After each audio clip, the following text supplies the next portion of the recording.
يا مساء الخير، يا مساء العسل. طبعا دي كب كيك، ممكن كمان تقولي عليها منجقونه. المكونات: كوبايتين دقيق معاهم 3 بيضات، 2 بيض كاملين، والبيضه الثالثه هناخد بس الصفار بتاعها. تمام. معانا كوبايه لبن، طبعا هننزل بيها تدريجا. معلقه خميره، رشه فانيليا، ورشه ملح صغيره. تمام.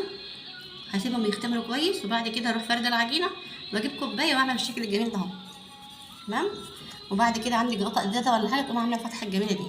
عندك بقى صوص فراوله، شوكولاته، اي حاجه تزوقي بيها. انا هنزل ان شاء الله صوره كمان بالزبق. تمام. شير وما تنسيش الاشتراك عشان